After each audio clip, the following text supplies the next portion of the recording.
Hala, ez dira denakor, baina bestek ere trein hartuko dute.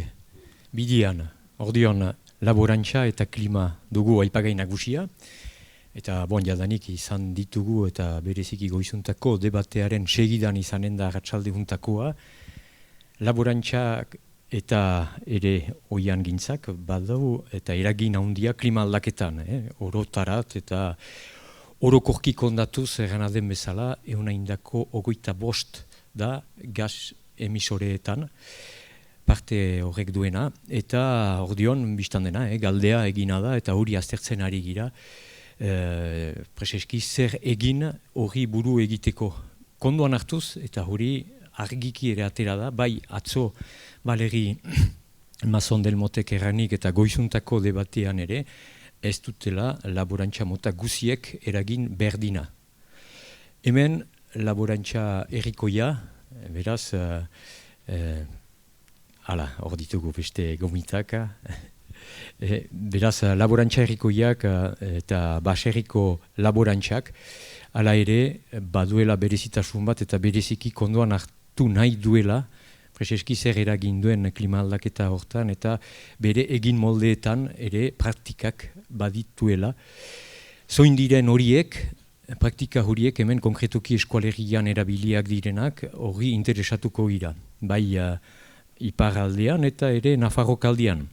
Gurekin baititugu hor Pampiola izola, hoitan sartia, beraz espeletan plantatia. Felix Noblia beraz burgetik etorria eta esplikatuko dauku ere beraz zer esperientzia mota eta egin moldeak dituen plantan ezartzen eta aldatzen ere funtsian. Iñaki Berroko Irigoen, Gamartetik etorria, uartian nola eri diren. Imanol Ibero Nafarroatik etorria, beraz Oibar erritik Zangoezaldekoa, eta berak esplikatuko dauku, nun kokatzen den eta zer egiten duen. Eta azkenik Aimar Burgi, Jauberria etxaldean, eta amenduzetik etorria. Bere alaxe, hasiko gira, bako txamar bat minutuz presentatzeko nola diren, eta gero elkarrizketa tipi bat eginen dugu, zuekin mintzatzeko gero. Ordeon, lehenetik eta irekin hasiko gitu Pampi, zenolako txaldia duzuen, zergatik beraz olako autoak egin dituzuen eta pixka bat gaiari erantzunez klima aldaketari buru egiteko ze praktikak dituzuen. Egun hona eta barkatu berantaren gatik. Beaz, bai guk... Il y a du monde là aussi. Beraz gu espeletan gira, bi gira etxaldean, Leire Iturralde eta ni, eta nik hartu nuen hastapenean bakarrik burasuen segida, 2010an, eta jada 2010an, betzela oinu berbada huai bezen bat aipatzen klima aldaketa, eta hasten ginen aipatzen, baina gaur egun, kasik egun errekotasunean entzuten dugula gai hori. Guk baginuen sensibilitate bat ingurumenari oroak eta gure praktiker kasu egiten ginuen eta ez gira ere instalatu berehala 20 urtetan eta demora pixkat hartu dugu beste bizi bati jastatzeko ere eta hartu dugularik etxaldea zen zinez ongi gogoetaturik zen nahi ginuen egin, zer ez genuen nahi. Besteak beste bere ala pastu gira laborantza biologikorat, nahiz eta nire burasuek ez zuten erabiltzen olako produktua initzik, kasik bat ere. Eta pitiaka, bizpairu urtetan aldatu ditugu gauza batzu, besteak beste ardi arraza, pastu gira sasi ardirat. Gure etxaldean, fite egiteko, ez dut ere sobera seetasunetan sartu nahi, baina gure etxaldean badira ardi batzu, historikoki baziren ardiak eta bipera. Ardiak atxeki ditugu, tipituz kopurua, bipera atxeki dugu, eta dibertsifikatu pixka bat bipera ere. Burasoek iten zituzten biper sokak eta errautsa, eta gu hasi gira purea eta sagarrekin ere sele bat egiten biperrarekin.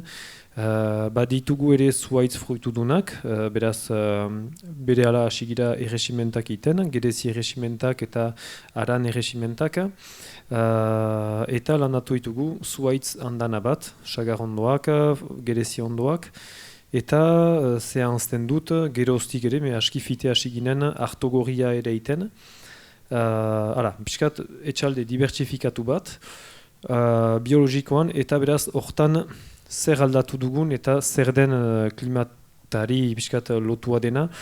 Ardiak aipatzen ditut, zenta ezarri ditugu, hori ere ez dugu egunetik biharamunera dena aldatu, baina ezarri ditugu sasi ardiak. Sasi ardiak, behar bada entzuna duzu pixka bat orai zer den sasi ardia, baina sasi ardia da ardi mota edo ardi arraza zahar bat. Ez duena animaleko beharrik janari mailan eta ez du egunero artoa edo zereala eta beste behar.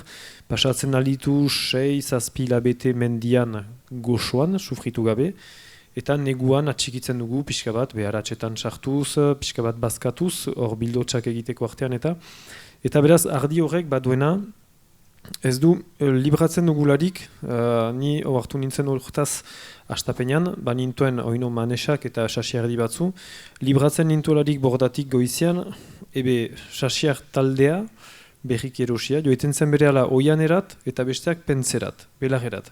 Beraz, sasiardiak duena labur biltzeko, ez du bortxaz erresenerat, ez du bortxaz belagerat eta pixkat ahuntzak duen bezala denetarik janen du. Abarrak, lapajak, eta horrek zer du ondorio edo janik interesada guretzat, osagarri da beste abere batzuekin, baitugu astoak, zaldiak eta beste, baina interesgarri da ere klimatoa aipatzen baitugu, pixkat ingurumena, pixkat paisaia atxikitzeko.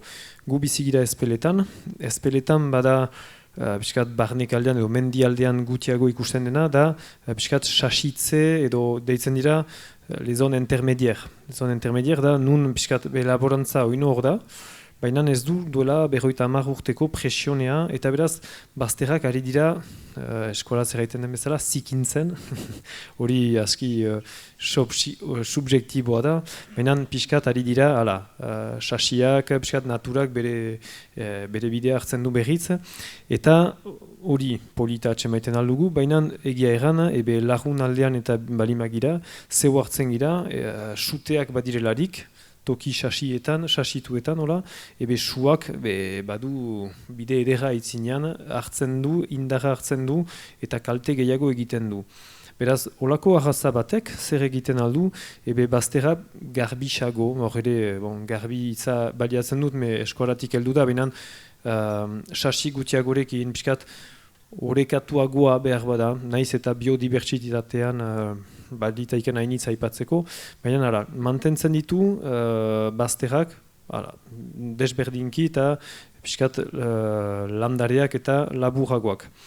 Beraz, arraza hori, gero, fite ez nuke mintzaldi guzia hartu nahi, gero egin ditugun autu batzu aipatuko ditut, biztan dena, entzatzen gira, egin ditugularik obrak eta, hori berda inakik ere aipatuko dugu, baina baliatu dugu ura tratatzeko sistema landareekin, hori da izan da fitoepurazio, hori da sistema bat, nun azkenean ez dugu ura botatzen zikina den bezala eta gero joan dadila bere bidetik, landareak baliatzen ditugu, urorek dituen gauzak pixkat hartzeko, transformatzeko eta azkenean ateratzen den ura ez da zikina. Beraz, uraren aldetik horrek badu ala ere garbitze sistema eraginkor bat da. Urte guziz, aipatu ditut fruitudunak, baina urte guziz entzatzen gira zuaitzak landatzea. Fruitudunak landatu ditugu lehen urteetan, baina dola 3-4 urte, hasi gira ere oian motak landatzen, zergatik alde batetik ohartzen baikira, hainiz aipatzen da agroforesteria edo agroiangintza. Guretzat ere ohartzen gira ukaitea esi batzu landen artean, ez ukaitea alor sobera handiak, esi horiek ekartzen dute bioainiztasun bat, eta biperrean hortaz ohartzen gira, hartzen baditugu zorriak, le pucerons frantsesez, ez badute deus inguruan zorriak dinen dira, eta haien lana eginen dute eta gure landareak xeatuko. Atik atxiki baditugu inguruetan esi batzu, horiek dira bizitegiak eta aterpeak, beste intsektu batzuentzat baliagarri direnak. Eta guk azken urte hauetan, eta ez da gezurra bat ere, zorriak baditugu, urte guziz, memento batean, aurten ez sobera, badira urteak non badiren hainitz, baina deus egin gabe, eta hene ustez ez da fitxik egin behar, utzi behar da, zenta tratatzen bada, hiltzen dira kukuso batzu, baina hiltzen dira ere, zorri batzu, baina hiltzen dira ere haien jaleak. Beraz, kukusten dugu, eta huartzen gira, egun batzu barne, kukusoak, katialingorriak heldu direlarik, katialingorriak utzidik, demora piskat utziz, dena garbitzen dutela. Beraz, olako esiak usten ditugu, zuaitzak landatzen ditugu, eta landatu ditugu ere, hor ere, parentesiatiki bat, erle batzu ukan ditugu garai batez. Baditugu ino, baina nahun guti guretzat, baina bi urtez saldu dugu ez tipiska bat, eta ohartu gira erleek zoritxarrez gaur egun behar dutela laguntza, eta laguntza bezala besteak beste ikusi dut zergatik ez landatu eskia. Eskia da le tilleul frantsesez, tillura, eta landatu ditugu berroita 10 bat eskia, ez bere ala ukaiteko, baina behar da hemendik 10 urteren buruan gure erleek ukanen dute janari gehiago. Eta, holako gestu batzu egunerokotasunean gogoetatzen dugu zer egin, eta azken gauza bat aipatuko dut, eta gero utziko dut itza auzoko laguner, biperra ekoizten dugu. Ezpeletako biperrean, bada 20 urte badela sormarka bat, eta bada 20 eta kasik 25 urte eran ezake guti gura bera, nagusitu direla egi molde batzu, besteak beste plastikoa ezartzea denetan, eta horri pentsatzen nuen ere atzo izan dugu eztabaida bat beste laborantza mota bat defenditzen duten batzuekin, eta hainitz aipatzen dutena agribashing hitz hori. Nik horri pentsatu dut, egia da laborantzan gaur egun biperrean gero eta gehiago entzuten dugu jendea gaiten, denetan plastikoa ikusten dugu maiatzean hor aspergarri da. Egia da, badirela berreun eta berrogoi bat hektara plastiko urte guziz ezpeletako inguruetan, 10 herrietan. Guen txatzen gira lau urte untan alternatiba batzu atsemaiten. Ez jendeak esu delako, baina guk ere ez dugulakotz uste sanoa dela plastikoa baliatzea. Plastikoa petroliotik heldu da ere, behar da tratatu gibelean, beraz, errestasun batzu ekartzen ditu, baina kalte batzu ere. Beraz, saiatu dugu lehenik lastoarekin ezartzea askiloditasun belarra ez da dindin, baina bizigira erresuma edo herri batean non euria initziten duen, eta lasto horrek beti baditu hasi batzu, eta ukan dugu garia edo ogia etorri dena hor erdian, eta ez ginen sobera hori sekatzen. Beraz, entzatu dugu beste zerbait, iratzea badugu hainitz, ez uste bezen bat, eta behaz hasi gira iratzearekin, eta iratzearekin konten gira emaitzaz, eta emaiten badugu aski goiz eta aski iratze landaren artean, lortzen dugu belarra ez nausitzea, baina, behar da iratzea atseman, gu mendian bizigira, eta dugun iratzea lehenik dugu ardien iaurkiaren zat, ardien bordetan edo emaiteko, eta ez dugu aski gure alor guzia iratzez emaiteko primaderan. Behaz, edo ondoko urteetan atsemaiten dut iratze gehiago eta pentsatzen aldut gehiago egitea, edo beste teknika bat behar dut atseman, ez duna sobera horren galde egiten belarkentzeko, biperran plastikoa ez erabiltzeko. Eta bukatzeko, biperran bada beste ohitura bat nagusitu dena azken 25 urte hauetan, eta nik ikitan ezagutzen edo ikusten ez nuena gure etxaldean, beti egin baita biperra gure etxean, zen lur beltza, lur ustela edo terro baliatzea.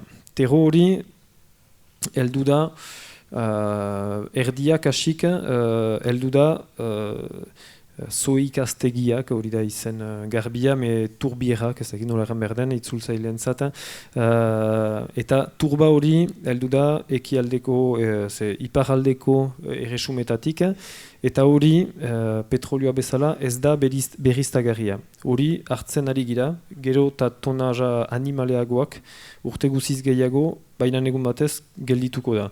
Zenta turba edo zoikaztegi horiek sortzeko behar dituzte milaka urte. Eta gu ari gira, 10 urtez edo 20 urtez ari gira dena sehatzenan, eta dena hartzen, egun batez ukanen da arazo bat.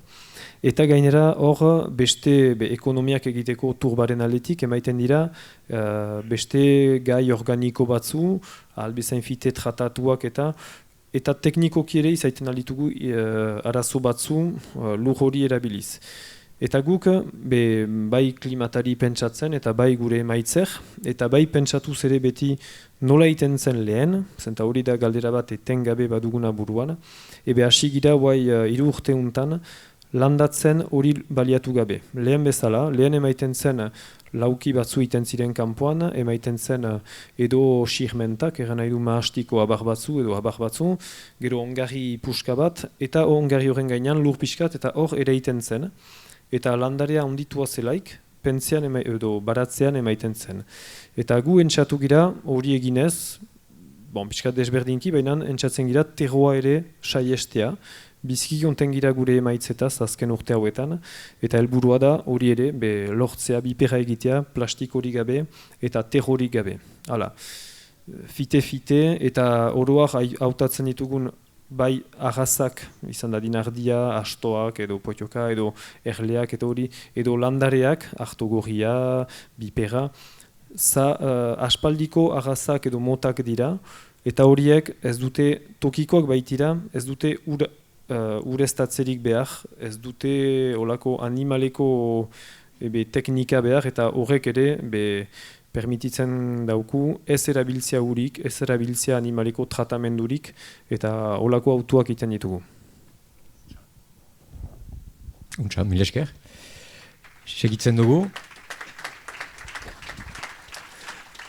Egunon, je suis Félix Noblia, je suis agriculteur à Bergouay. J'ai prévu une diapo, je ne sais pas si je vais réussir à la lancer, ça a bugué, je viens de démarrer l'ordi, mais c'est pas très grave si ça marche pas. J'ai cliqué sur redémarrer, le truc était complètement bugué. Du coup, je vais commencer à vous parler de l'historique de ma ferme. L'historique de ma ferme, c'est que je me suis installé en 2008 sur une ferme très classique, polyculture, élevage, du maïs en gros et des vaches blondes d'Aquitaine. La façon dont je me suis installé, c'est la façon dont la moitié des agriculteurs qui vont prendre leur retraite dans les 5 prochaines années risquent de transmettre leur ferme. C'est en gros, on fait une société, on transfère les parts sociales avec un rachat de parts sociales par le repreneur. Et donc j'ai racheté 170 000 € en gros d'emprunt pour mon installation. Donc ça veut dire 170 000 € d'emprunt pour avoir le droit de bosser. Mais on était encore loin d'avoir le droit de changer des choses. Et donc la première année, je me suis retrouvé avec 29 000 € d'annuité à payer. Et là, je me suis dit, soit je change tout, soit je ne vais pas tenir les 5 ans. Et donc, changer tout, qu'est-ce que c'était ? Très rapidement, avec Laborancha Gambara, on a commencé à réfléchir à des filières courtes. Des filières courtes, ça a été au départ la création d'une coopérative pour presser le tournesol et le colza qui s'appelait Nousteki Lili. Et donc faire de l'huile végétale et récupérer les tourteaux pour les animaux. Et donc cette huile végétale, ça permettait de valoriser mieux le tournesol, donc intégrer la culture de tournesol. Ensuite, on a réfléchi à comment on pouvait réintégrer la culture de blé en Iparraldé. Et donc réintégrer la culture de blé en Iparraldé, c'était la filière Erico-Guia. Et donc petit à petit, j'ai commencé à mettre en place d'autres cultures. Ensuite, il y a eu un autre déclic, c'est quand, autour de 2010, donc au bout de 2 ans, après avoir ressemé 3 fois le maïs sur certaines parcelles, je me suis bien rendu compte qu'il y avait certains endroits où il n'y a rien qui poussait. Rien qui poussait, en fait, les sols étaient morts. Voilà. Et il y a quelque chose qui résume un peu tout ce dont tu as parlé juste avant, c'est qu'on rentre dans un nouveau schéma agricole qui est l'agriculture du vivant. Voilà, c'est qu'on on comprend qu'il y a vraiment une grosse opposition entre l'agriculture des sols morts et l'agriculture vivante. Et du coup, ça, c'est assez intéressant. Ensuite, du coup, je repars. Voilà. En gros, c'est un peu le résumé de ma ferme. C'est-à-dire qu'il y a un peu de bricole en maraîchage, il y a des vaches, il y a du maïs. Et ce que vous pouvez voir sur les deux photos d'en bas sur les cultures, c'est que le sol est couvert. Et c'est ce dont tu parlais avec les piments et le paillage que tu ramènes avec la fougère, c'est comment on arrive à protéger le sol, à couvrir et à nourrir ce sol. Et c'est la fonction de la couverture végétale. Aujourd'hui, on a une demande de la société qui évolue. La société veut de plus en plus de produits sains. Elle nous demande de répondre à des objectifs qui sont compliqués. C'est comment on arrive à ça avec des faibles coûts de production. Il faut absolument respecter l'environnement. Et l'agriculture de demain, c'est comment une agriculture qui est aujourd'hui, ou un modèle alimentaire qui est responsable de 35% des gaz à effet de serre, va être capable demain de stocker du carbone et d'être un secteur d'activité qui soit stockeur net. Comment, en stockant du carbone, en produisant de l'alimentation, on est aussi capable de préserver la biodiversité et de stocker et préserver l'eau. Le programme Neoterra de la région Nouvelle-Aquitaine est un diagnostic de comment sera la région Nouvelle-Aquitaine en 2050 et 2100. Bon, effectivement, ces choses-là paraissent aberrantes au vu de ce qu'on vient de prendre sur la gueule là. Mais ce qu'ils disent, c'est qu'en 2050, la moitié du volume d'étiage des cours d'eau aura disparu et en 2100, ce sera 90%. Donc si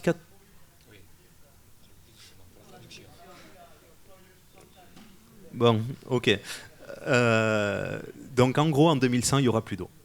Voilà, en Nouvelle-Aquitaine. Alors après, ici, on sera encore un peu préservé parce qu'on a la montagne qui retient les nuages. Mais la désertification, c'est ce qui pose le plus de problèmes et qui est le plus risqué pour l'avenir, pas des autres espèces, mais de la nôtre. Pour moi, l'agriculture, c'est quoi? Bon, c'est un peu bougé. Voilà, c'est apprendre, désapprendre et réapprendre. C'est-à-dire que vraiment, comment systématiquement on redécouvre tout ce qui fait l'essence même de notre métier et ne jamais rester dans des modèles figés. Et c'est là où ça commence à devenir passionnant. Et malheureusement, l'agriculture de demain sera de la remise en question perpétuelle pour s'adapter à un contexte évolutif du climat et un contexte évolutif des demandes, des moyens de production et des défis majeurs qui vont arriver. Je ne sais pas si vous voyez, ouais, bon, ça a encore bougé, mais c'est pas très grave. Donc, en gros, je me suis installé en 2008. Les nouvelles cultures, je vous en ai parlé avec toutes ces filières courtes qui nous permettaient de valoriser un peu mieux les choses. Puis en 2011, toujours accompagné par EHLG, j'ai eu la chance d'aller faire des conférences, d'aller suivre des conférences et des formations. Ces conférences et ces formations, c'était sur le sol. Et le sol vivant. Aujourd'hui, on connaît mieux le sol de Mars que le sol de notre propre planète. Qu'est-ce que c'est un sol? Comment ça fonctionne? Qu'est-ce qui se passe à l'intérieur? Et donc, du coup, j'ai tout de suite compris, au travers de ces formations, que le labour, si on voulait avoir un sol vivant, c'était interdit. Voilà. Et c'est là où c'est complexe. Et aussi, un sol vivant, le gros problème de la perte de la biodiversité, on entend parler de 6e extinction de masse des espèces et compagnie. Le problème de la perte de la biodiversité, c'est le manque de nourriture. C'est qu'aujourd'hui, la biodiversité n'a plus de nourriture. Si on repart 70 ans en arrière, en 1950, il y avait 6 millions d'hectares de légumineuses en France, de légumineuses fourragères. Aujourd'hui, on est à 300 000 à peu près, un truc comme ça. Et donc, ces légumineuses fourragères, c'est des fleurs pour les pollinisateurs. Et on perd la nourriture de cette biodiversité, c'est le début de la chaîne. On perd la vie des sols. Ensuite, en 2013, suite à une formation où le mec nous a dit en France, de toute façon, vous êtes des gros nuls. Moi, au Brésil, j'accompagne des agris sur 100 000 hectares, machin truc. De toute façon, vous n'y connaissez rien. Par exemple, vous avez une luzerne, vous voulez semer un blé dedans, vous allez la labourer. Alors moi, j'ai commencé à regarder par terre parce que c'était exactement mon cas, quoi. J'avais une luzerne, je ne savais pas comment l'enlever et je comptais la labourer. Et le mec, il nous a dit, non, mais là, il faut prendre un semoir semi-direct et puis vous semez le blé dedans et puis ça marche. Du coup, voilà, j'ai acheté un semoir en semi-direct. Bon, c'était un peu compliqué d'expliquer à la banquière que je voulais un certain nombre de milliers d'euros pour acheter un tas de ferraille dont personne n'avait jamais entendu parler. Mais du coup, j'ai réussi. Et donc j'ai commencé le semi-direct. Et là, ça a été un changement hallucinant sur ma ferme. C'est-à-dire que les sols ont changé, les résultats économiques ont explosé, et là, ça a été vraiment le début de choses extraordinaires. Après, je vais vous parler des effets négatifs. L'effet négatif, c'est que j'étais tous les 15 jours avec le pulvé en train de mettre un petit coup de dose de pchit par-ci, un petit coup de dose de pchit par-là. Maintenant, j'ai des enfants. À l'époque, je n'en avais pas. Je ne me verrais pas rentrer chez moi le soir en disant à mon enfant, tu ne me prends pas dans tes bras parce que mes habits sont empoisonnés. C'est un autre problème. En 2015, il y a quelque chose que j'ai commencé à mettre en place aussi, toujours grâce à HLG qui m'a traîné le cul dans une formation qui s'appelle le pâturage tournant dynamique. Et je vais après vous parler de ça, mais c'est vraiment la base de ce que devrait être l'agriculture de demain pour stocker du carbone dans les sols. Comment on replace l'élevage au centre du système et comment l'élevage qui nourrit les sols permet au sol d'être vivant, permet de stocker du carbone, permet de préserver l'eau, permet de préserver la biodiversité. Après, en 2016, ça a été un autre début des emmerdes, c'est que j'ai gagné un truc qui s'appelle les trophées de l'agroécologie et qu'à partir de là, j'ai le ministère qui m'a demandé de faire de la médiatisation à travers des réseaux sociaux et de me mettre en avant sur les pratiques que je mettais en place et du coup beaucoup de sollicitations, mais il y a aussi un autre problème, c'est que je me suis senti un peu un imposteur du système, c'est-à-dire que j'avais pas de recul sur ce que je faisais. Ça faisait très peu de temps que je mettais en place tout ça et d'un coup effectivement c'était des filières courtes, c'était du semi-direct, c'était du pâturage tournant, c'était écologiquement, c'était de l'agriculture écologiquement très performante, mais là je me suis dit je mérite pas ça, je dois réussir à faire ça en bio. Voilà. Et là j'ai converti toute ma ferme en bio. Ensuite, c'est pour ça le début des galères aussi, parce que c'est comment on arrive à concilier ces systèmes-là avec l'agriculture biologique. Et l'agriculture biologique certifiée, c'est-à-dire il n'y a pas de tricherie par-ci, tricherie par-là. Non, on choisit d'un organisme certificateur qui vérifie tout ça et voilà. L'autre truc, c'est qu'en 2018, j'ai un gars à côté de chez moi qui a arrêté, qui me dit tu vas reprendre ma ferme. Moi j'avais 100 hectares, sa ferme elle en faisait 50, et tu vas me racheter mes vaches. Voilà, parce que mes vaches, c'est une autre race de vaches, c'est des Angus. Je ne sais pas si vous connaissez ça, peut-être pas. Et là, j'en parle après. Et du coup, donc changement de race pour de l'Angus. Et du coup, le nouveau challenge, c'était de s'associer avec un gars. Donc là, je suis en train de m'associer avec un gars. Et en 2019, on a fait aussi un bâtiment. Du coup, le pâturage tournant, c'est ça. Le pâturage tournant, c'est qu'on peut partir d'un système où on a les animaux qui ne bougent pas, à un système où on cloisonne toutes les parcelles et on fait fonctionner les animaux comme une tondeuse. Il y a une pratique du pâturage tournant encore plus évoluée qui s'appelle le pâturage tournant ultra haute densité. Et ce pâturage tournant ultra haute densité, c'est comment on a beaucoup d'animaux. Et c'est comme ça en fait qu'on stocke du carbone, c'est comme ça qu'on gère l'herbe, c'est comme ça qu'on cultive l'herbe. Aujourd'hui, on a une absence totale dans le milieu agricole de la compréhension de la culture de l'herbe. En gros, pour vous donner une idée, c'est ça, c'est un nombre d'animaux très important sur une très faible unité de surface pendant un laps de temps très court. Et si vous pouvez voir à quelle vitesse les animaux tondent de l'herbe. C'est-à-dire que l'ensemble de cette vidéo, du coup je ne vais pas la mettre en entier parce qu'elle dure 1 minute et que ça va faire trop, mais que voilà, cette vidéo c'est 5 heures, et donc en 5 heures, elle rase tout. Voilà. Et donc on les fait après déplacer à la micro-parcelle suivante. Et c'est comme ça qu'on arrive à préserver l'herbe, à faire plus de racines, plus de stockage carbone dans le sol. Et c'est là où ça commence à être intéressant l'agriculture. Les deux gestions différentes, c'est ça. C'est que d'un côté, on a le pâturage extensif. Je ne vous parle pas des élevages industriels, on s'en fout, on est tous d'accord que c'est de la merde. Voilà. On a d'un côté le pâturage extensif et de l'autre côté le pâturage régénératif. Et nos montagnes, aujourd'hui, sont gérées en pâturage extensif. Dans certains endroits, les agriculteurs, les Alpes suisses, gèrent les montagnes en pâturage régénératif. C'est un choix différent, c'est un boulot différent. C'est-à-dire qu'ils n'envoient pas les bestioles à la montagne avec quelqu'un qui en surveille 1500. Et voilà, c'est vraiment une gestion de l'herbe, une productivité de l'herbe. Il y a un livre, si vous devez retenir un truc de cette présentation, c'est La productivité de l'herbe d'André Voisin, écrit en 1957. Il explique comment ça marche. Donc c'est pas neuf, j'ai rien inventé, quoi. Le problème, c'est ça. Nelson Mandela disait « Je perds jamais, soit je gagne, soit j'apprends ». là c'est définitivement perdu. Est-ce que vous connaissez cette embouchure? Voilà, c'est l'embouchure de l'Adour. Et l'embouchure de l'Adour, c'est pas à Madagascar, c'est ici. Dès qu'il y a un orage, c'est la terre de nos enfants qui fout le camp. Pourquoi elle part cette terre? Parce qu'on la travaille. Et c'est le problème. C'est comment on arrive à produire, à cultiver sans travailler le sol.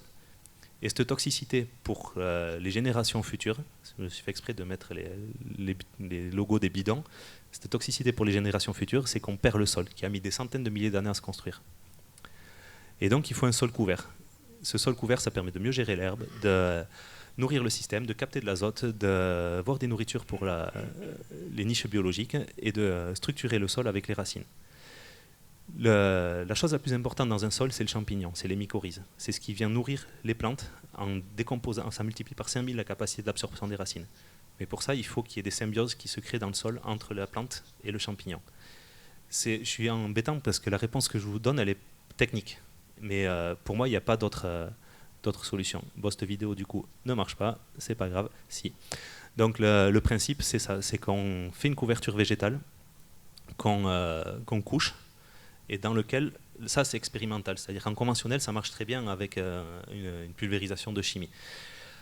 On a besoin de mettre en place des trucs comme ça, on a besoin de travailler sur la recherche expérimentale sur ces systèmes en bio.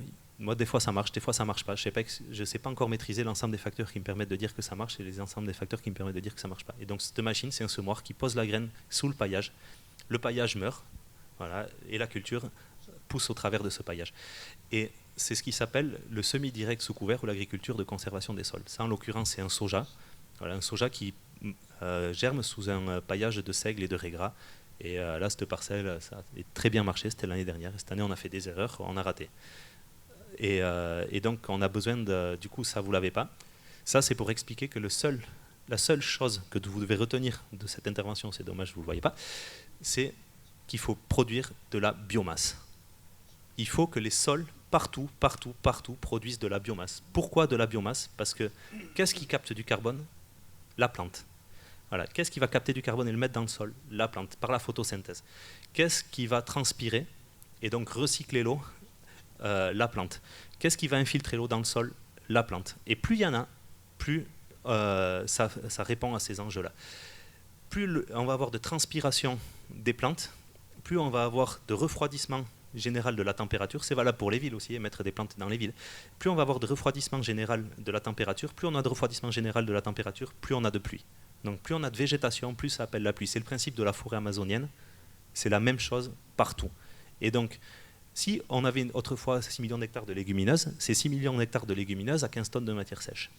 Si on a un blé à la place qui en fait 6, ben, du coup, on transpire pour 6 tonnes au lieu de transpirer pour 14. On infiltre pour 6 tonnes au lieu d'infiltrer pour 14. On nourrit la biodiversité pour 6 tonnes au lieu de nourrir la biodiversité pour 14. Et la problématique à l'échelle globale d'un territoire, c'est ça. Et donc, ce qu'on sait aujourd'hui, c'est combien on est capable de produire. Une forêt, c'est l'avant-dernière. Une forêt, elle est capable de produire 15 tonnes de matière sèche. Une culture de prairie va produire aussi 15 tonnes de matière sèche. Un gros maïs va produire 20 tonnes de matière sèche. Si vous faites un couvert intermédiaire, ça va produire 25 tonnes de matière sèche, 26 tonnes. Ça peut aller jusqu'à 30. Et donc, vraiment, la séquestration du carbone dans le sol dépend de ça. Demain, l'agriculture vendra des crédits carbone. Et donc, je ne vous fais pas tout le résumé, mais les grosses firmes sont en train de s'y pencher, et je le sais parce que j'étais à des réunions avec eux, avec Total, GRDF, toute cette clique-là. Et donc, ils sont déjà en train de savoir comment ils vont réussir à piquer les crédits carbone des agriculteurs. Et donc, l'agriculture est capable de séquestrer du carbone, ces formes-là. Du pâturage tournant, ça peut aller jusqu'à 4 tonnes de carbone par hectare et par an. Imaginez sur 25 millions d'hectares en France, de l'agriculture de conservation bien faite, ça peut stocker 700 kg de carbone par hectare et par an. Les crédits carbone en 2030 risquent de valoir 230 € la tonne. Vous pouvez faire le calcul de la plus-value sur les sols. Et c'est pour ça qu'ils essaient déjà de le piquer. Voilà. Et donc ça, c'était une autre vidéo, mais c'était en gros pour vous montrer un futur sans paysans, c'est qu'il y en a qui sont en train de travailler sur des robots dans des champs, des robots qui sèment, voilà.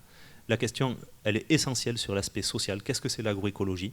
C'est le social, l'économie, l'écologie, l'agronomie. Et donc, moi, ma ferme, c'est la sécuriser économiquement. Alors, des fois avec du travail de sol superficiel, du semi-direct, de l'élevage, maintenant du maraîchage. On multiplie les essais. Et surtout, c'est apprendre, échanger, partager, travailler énormément sur la recherche et développement. Vous pouvez télécharger une appli smartphone qui s'appelle Landfiles. On travaille sur du partage de connaissances au travers d'un nouveau réseau social agricole qu'on compte utiliser pour faire l'autocertification qui s'appelle Landfiles. Il y a plein d'autres choses sur la nutrition biologique des plantes, des trucs qui s'appellent des thés de compost, ça vaut le coup d'aller creuser là-dedans, les enrobages de semences. Voilà. Et il y a beaucoup de choses à faire, et le but c'est d'essayer, de partager encore.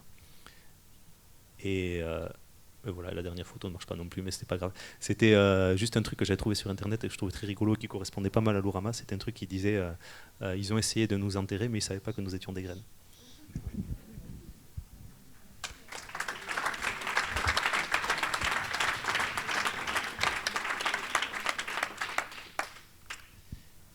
Beraz, egunon.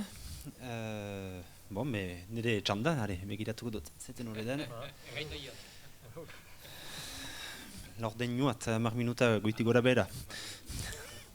Beraz, bon, egata horren buru gauza frango errepikatuko direla, eta errepikatzen bortxaz berdin goguetan eta jartzen direla, baina... Ados, untsa, bon, nik ere baditut argazki batzu, eta ikusiko dugu nola erabiliko dituzten, presentaketa tipi bat, ni Gamarteko uartia etxaldia ordezkatzen dut, zer da, bakarrik aida ez hau? Iker, zakala dena xala hola ni mintzatu egin zine. Inen diagunekin taktakola.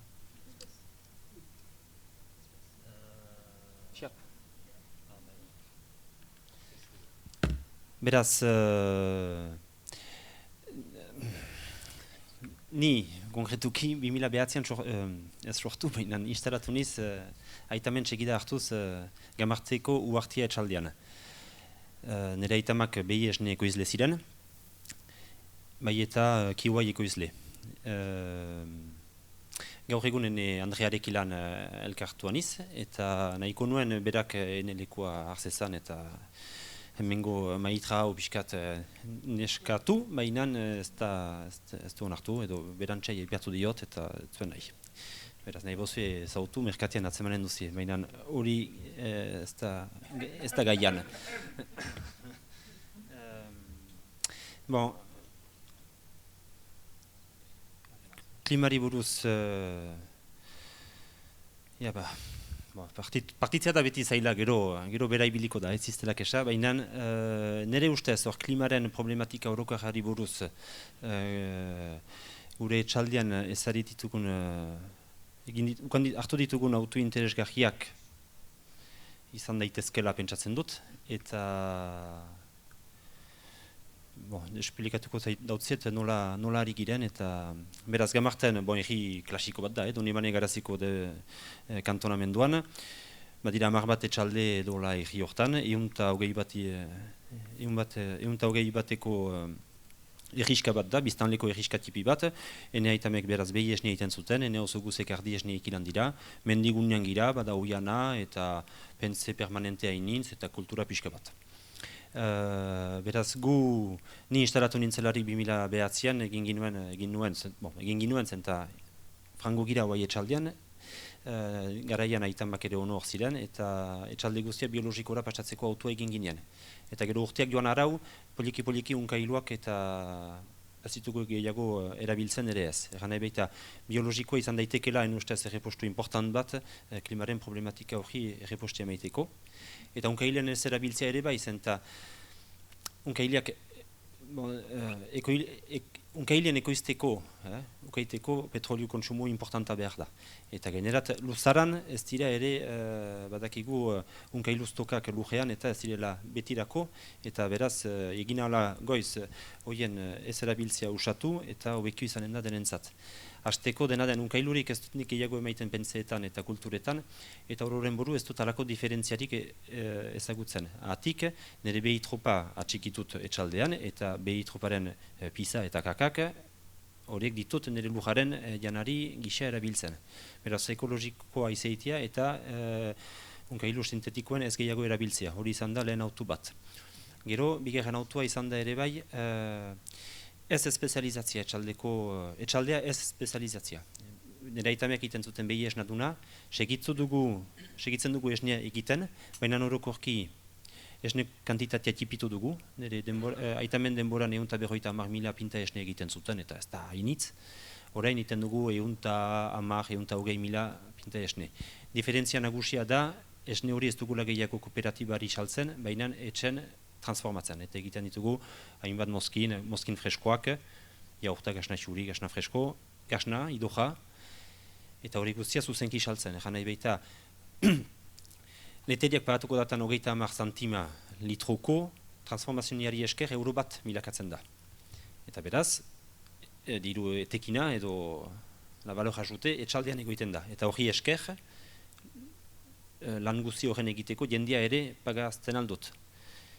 Eta hori azki interesanta da, susto eta inbeste langabetu badelarik gure inguruan, eta hola, baina laborantza iraunkorra eta errikoia gauzatzeko, jendea behar da, eta holako formulek ilan, holako autuek ilan, jendeari lana ere eskaintzen zaio eta biziarazten ala.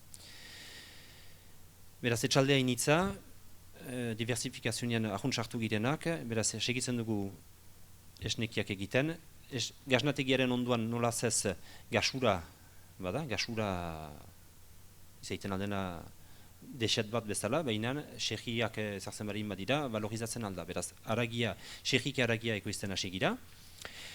Gero, hartua ere behiz hasi gira, zenta garaian iten ginuen anzilaja behien dako, eta utzi dugu, hainitz energia jaten du, unkailu edo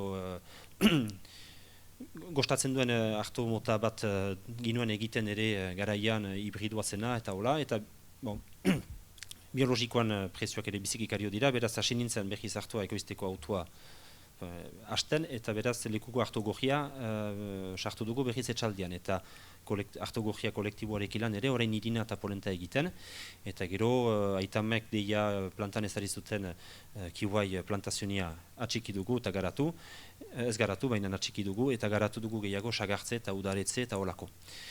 Beraz, gaur janginezake kasiko gehi edo gehieta bost mozkin referentzia baditugula etxaldian, eta denak euneinako 80 edo eskolegian janak dira. Janai baita egiten dugu hastean merkatu bat, eta gero 3-4 mapa fornitzen ditugu, etxean badugu salgunetik ino bat, eta gero gaur bezalako azoketan eta ere presente gira. Janai baita gure hor badugu zinez laborari izaitearen funtsa eta sensua, jendeari jatekoaren emaitia. Eta nik hori transformatzen hasi geroztik biziki azkar senditu dut. Eta beraz, aski fierniz, ene kasik euneinako 80 eskolegian ekoiztua bai, baina kontsumitua izaitia. Ez dut ere txaldea presentatu, baina orokorki baditugu 26 hektara SAU, gana baita erabiltzen ditugunak esnea ekoizteko edo erabiltzen ditugun hektareak dira horiek, hori gehitzen dira 6 hektara oian eta 6 hektara laje nun iratzea egiten dugun. Iratzearek ilan, lastua ez dut erosten. Beraz, iratzea ez dut penada ez dut arkazkirik, baina pataja batzean da, mendian, parte bat bada esku lana ere tailuarekin eta horrela. Baina, hori esker, holako autueri esker, ez dut lastuarik erosten, beraz, bada transporta kostu gutio eta lokala da eta horrela. Kusiko dugu gero, ez da lagi. On verra après, ez ba...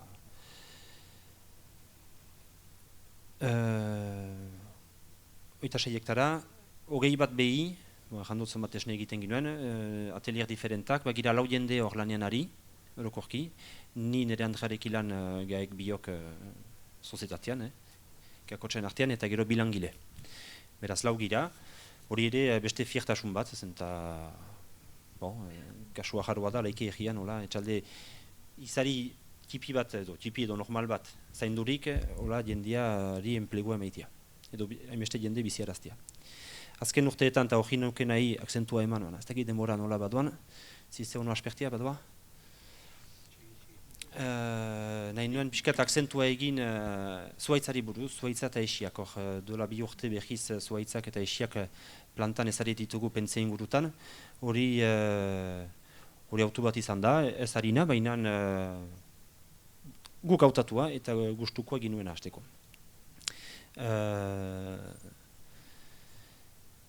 beraz, esiak baditu abantaila hainiz nola zez, eta Felixek ere aipatu du zuaitzarek ilan, baina badira, hortan erakusten lan ginuzke behar bada argazkiak, baina hori da, beraz, Felixek aipatzen ziren ala sistema, guk ere hori egiten dugu inala ongi belarra erabiltzeko, hori baita behien janari oinahia, hemen ezker parte hori jana da, zukuko ere bai, hor dira, eta gero joanen dira pariat, eta gero eskuin.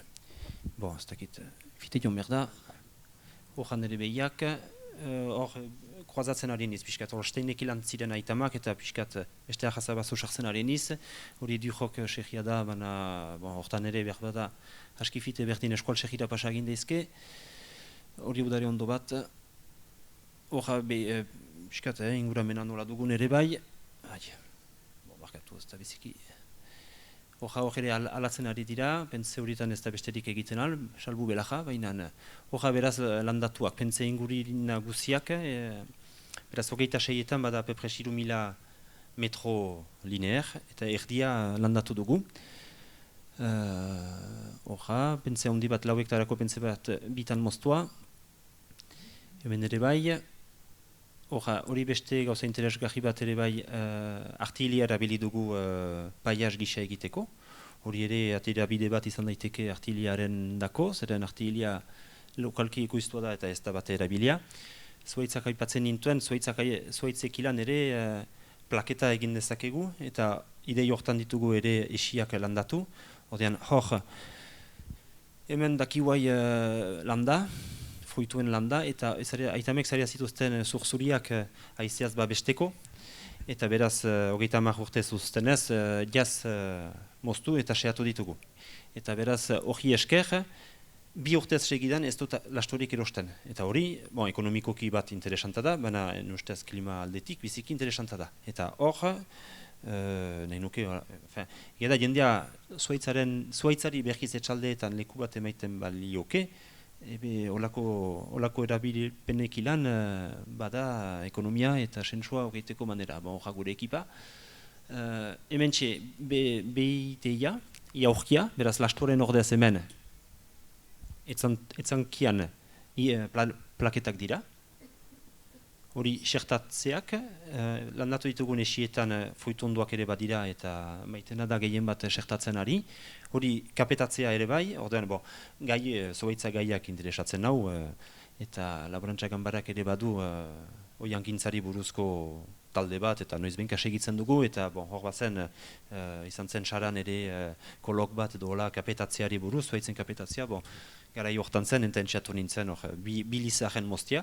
Nahi itez, hori zen dola 2 urte, animaleko adajak berriz badituzte eginak, 2 metrakoak direnak aurten, eta hor, egur pixkat ukanien, suko, eta dena moztua intzin, entxatu nintzen behiak hostuen janaztia.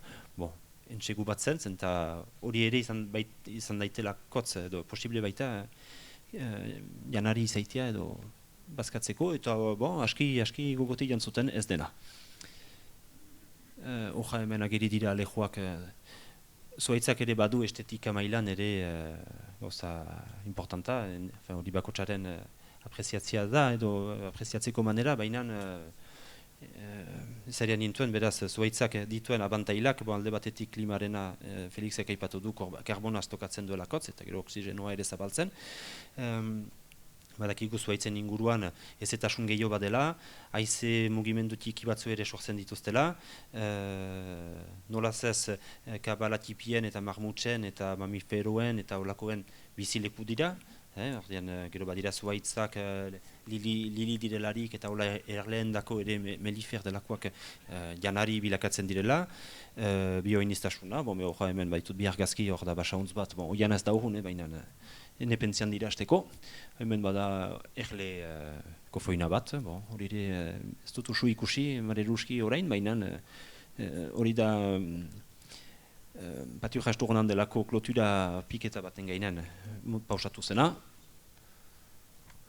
artilia behiz, bukatzen dugu, badut alaiki piskatonu erraiteko,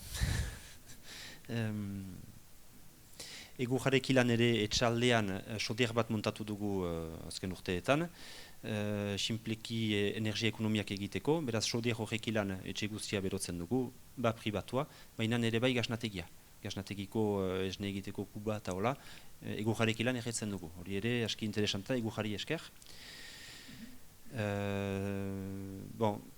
Zuaitzak baditu hainitza bantaila, baina ezin ditu denak aipatu igualdu. Ejan ez dakena ere eta azpimarregia dena da, hor regionak, Akitaniak ezaria duen diru laguntza programa baten barne sartu dugula esi eta zuaiz landak eta hori. Seguraski astapena delakotz, behinan euneinako larogeia pagatu izana da, jana edu ikaragarri zela. 25.000 euroko fresak baziren eta 20.000 kasik regioniak beraz guk li esker da.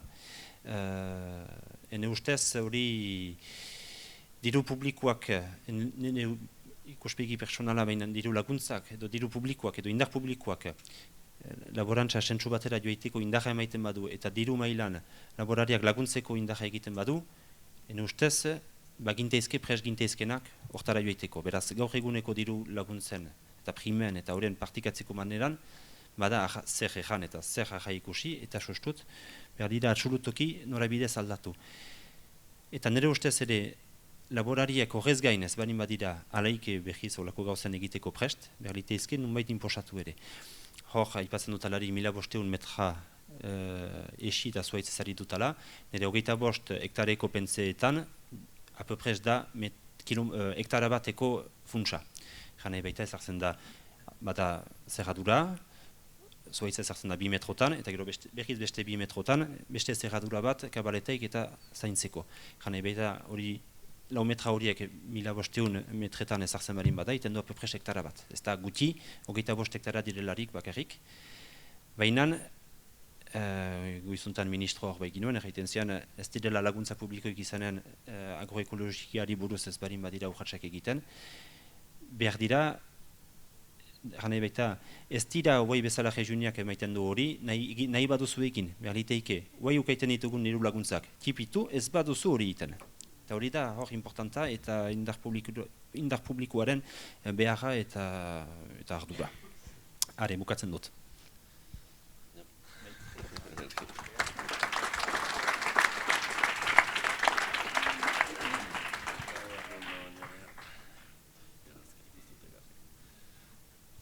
Bueno, txaldeon denoi, ni mugaren bestaletik nator, Nafarroa Garaiko Oibar herritik. Oibar Sangotzalde eskualdean dagoen herri bada, 800 bat biztanle ditugu, eta bueno, baiara hortan pixkat iparraldean ez bezala, Nafarroako beste eremu batzutan bezala, nekazal kultura eta nekazal jardun oroar atzerakada handiak eman ditu. Nire herrian adibidez duela 15 bat urte, baina duela 100, duela 200 eta duela urte asko eta asko 160 edo mahastiak ziren inguru gehienak eta gaur egun ez da 110 ere iristen. Mahastien ustiapena dana zereal gari eta garagarra bideratzen hasia da eta 10 bat nekazari indartsuen artean ia gure ingurutako lur gehiena eramate dute. Eta zentzu hortan pixkate aitak 2000 urtean aita eta bio gabiltza mendikupategian bueltan lanean gure 13 bat hektaria mahastiekin eta 2000 urtean ikusita aitak nola mahastien jarduna zen orantza zeraman erabaki zuen berak bere bidea ekitea, bere mahastiak modu ekologikoan lantzen hastea eta hor sortzen da mendikupategia 2000 bat urtean. Hor jartzen dute esaldi hortan, bai gaur ekarri gaituela ona aldaketa klimatikoak, baina guretzako gure zentzua ez gabiltza jardun hontan klimari aurre egiteko baizik eta benetan sinisten dugulako gizarte hau errotik gauza asko aldatu behar dituela eta iraunkortasunaren logika eredu ekonomiko bat atzean ere badu. Eta zentzu hortan ez da bakarrik klimaren auzia, gaur ataka dugun klimaren auzia, baizik eta benetan justizia eta benetazko etorkizun duin baten itxaropena ere ez. Eta noski klimari aurre egiten diogun bitartean.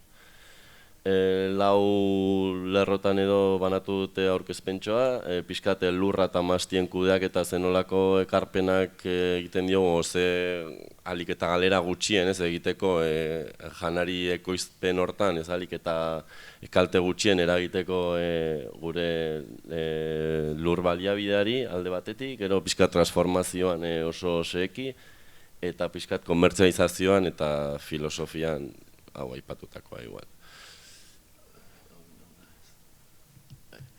Bueno, besterik gabe esan bezala lurrak eta upategia hasi zenetik 2001 urtean mahastia jarri zituen aitak gehien bat zeman zenean 85ean gure herrian eman zen kontzentrazio partzelaria, egun urte haietan mahastien parte asko kendu eta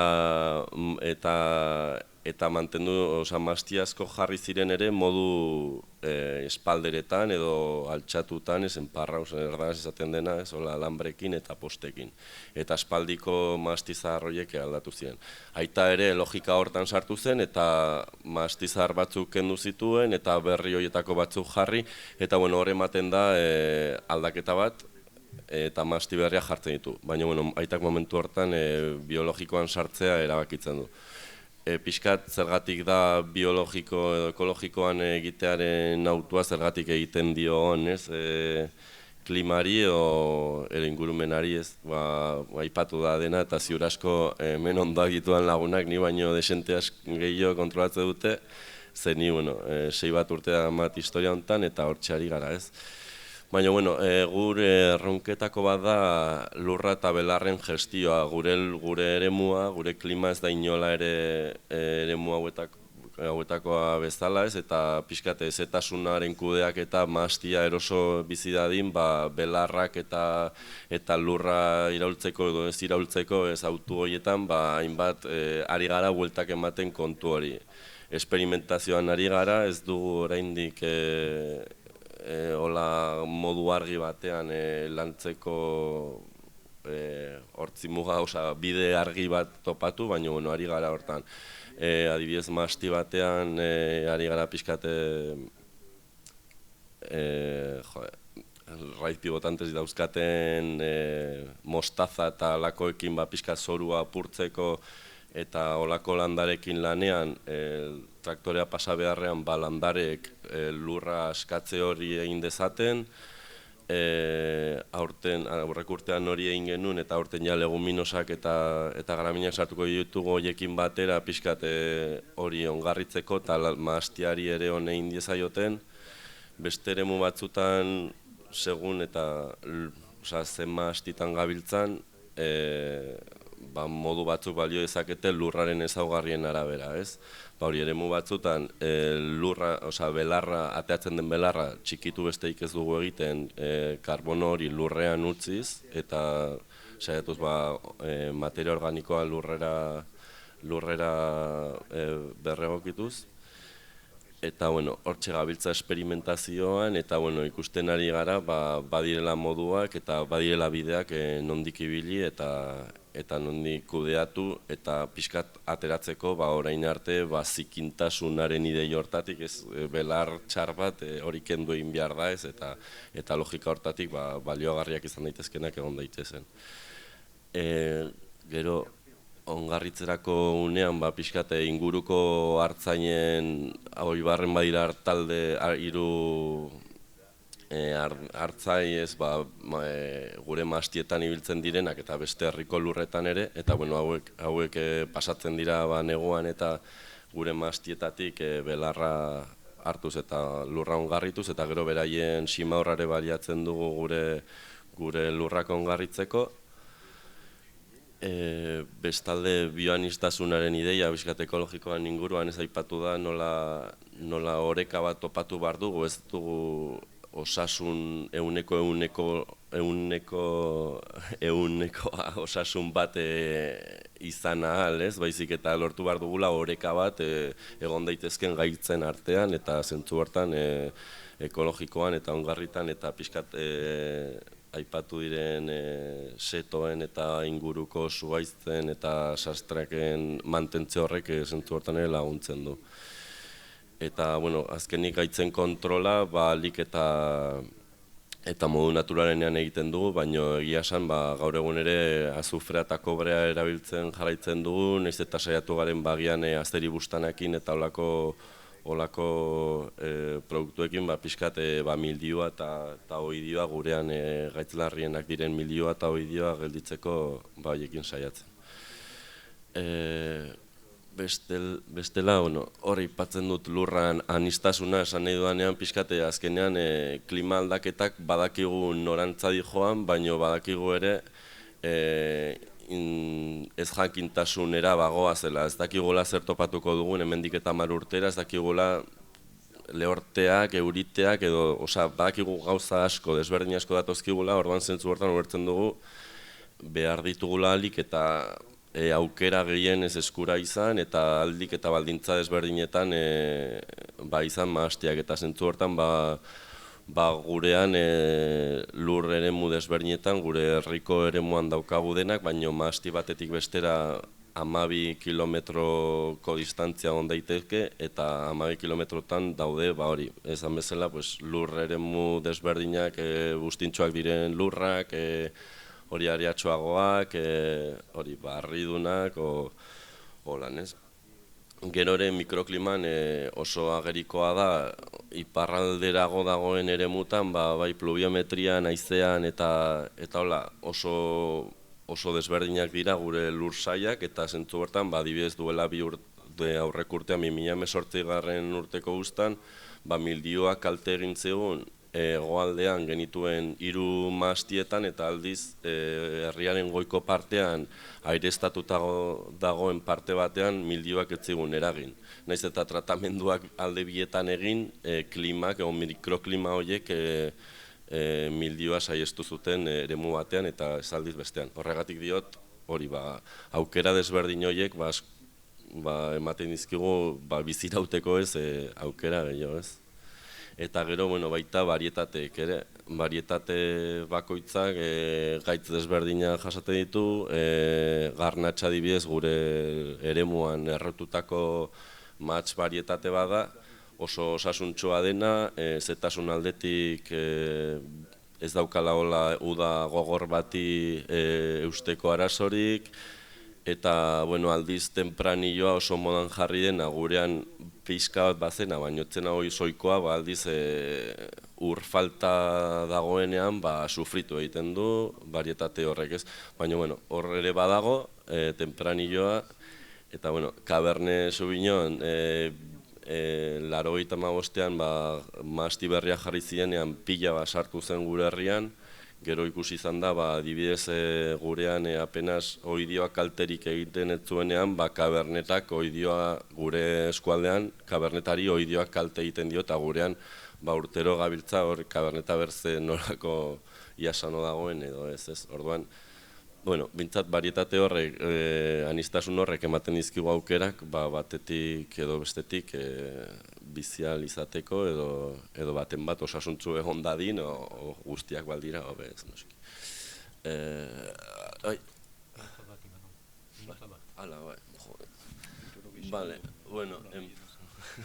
Hemen eskulanaren kontua, aitak esan bezala aspaldian enparratua egin zuen, baina azken urtetan erabaki dugu eskuz berriro hasten jarraitzea, hori gauza askoen artean, erdera esaten dugu motor de alubia esan nahi duela, hori barrunekin elikatutako motorra ez garela pertsonak, bizkate aldiz besteak olako infrastruktura behar dituzte eta beste eskulanak bestelakoa ez.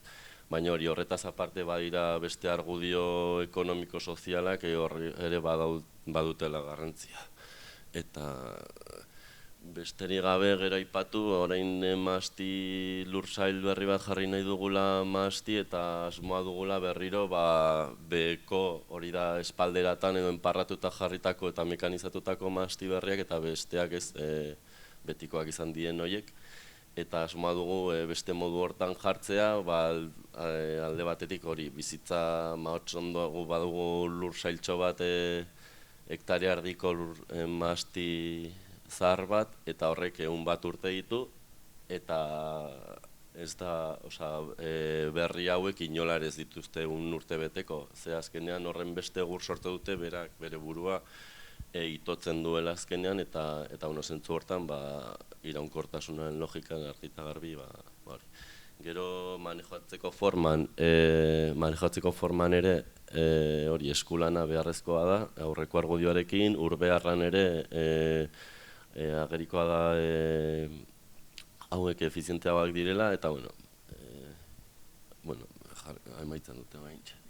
Ez gero besterik gabe transformazioan gu pati bat daukagu, eta hor autoa egin genuen SOM Energia dela banaketa kooperatiba, energia berriztagarrien ekoizle eta komertzializazio batekin lan egitea, azkenean alik eta prozesu guztia logika baten baitan egon zedin. Gero komertzializazioan ere ardura bat daukagu nik uste klima aldaketan logikan ez, eta gu zorionez bertan sartzeko Euskal Herriko merkatuan sartzeko aukera dugu, iparraldetik, Gipuzkoa eta Iruñan dendatxo propioa daukagu. Bertan arrebak egiten du lan, eta hor salmenta formatutan ere hor aukera daukago hau deposito bada, granelean saltzeko, aspaldian bezala, bertan bateroikoa ez den formatu batean, hondakinik sortu gabe, eta gero ere kubi horiek edo bagging box horietan, eta pixkat ere filosofia zen nuen, ezakit askuntzaren logika eta beti gehiago eta gehiago eta logika horrekin ez dugula logika hortan sartu nahi ez eta topatu nahi dugula puntu bat non egiten dugun kilo horiekin bizial izatea eta duintasunez eta hor, ez, eta jazta. Eta honekin akabo. Mil esker.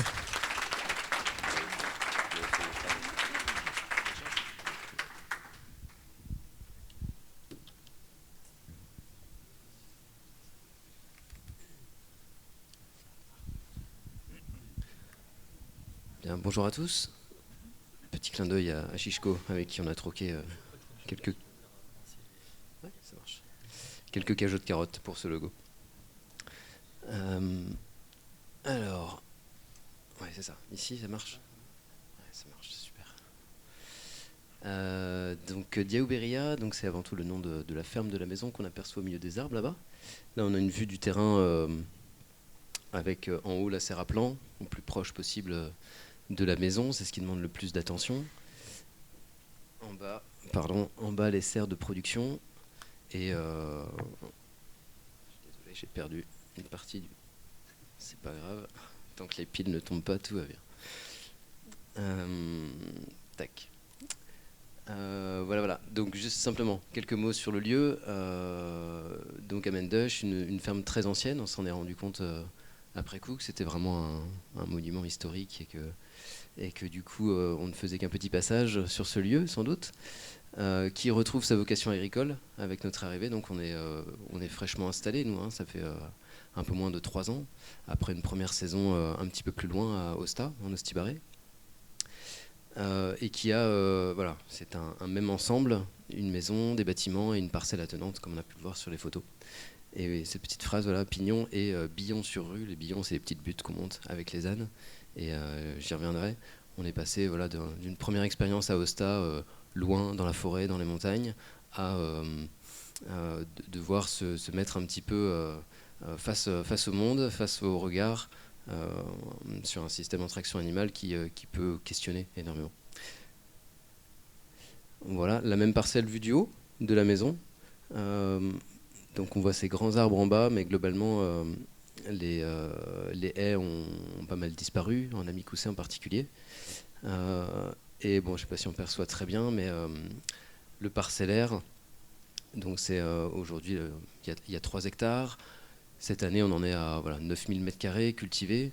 Et l'idée en traction animale, c'est de pouvoir travailler vraiment sur les lignes de niveau. Un animal, il travaille bien quand il est à plat. En descente, il s'emballe, il va un peu vite. En montée, il galère.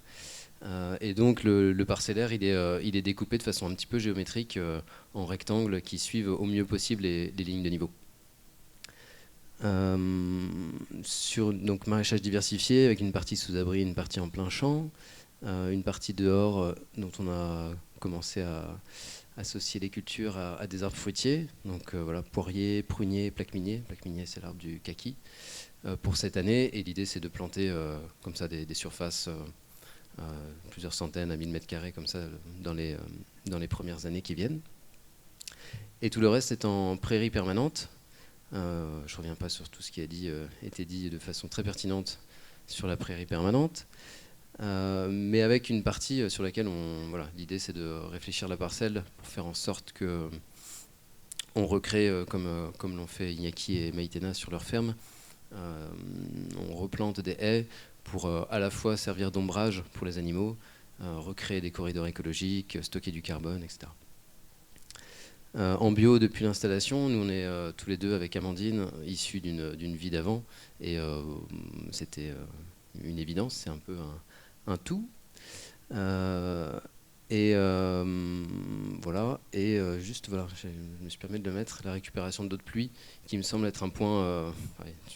tu as lancé une perche, donc j'en envoie une aussi.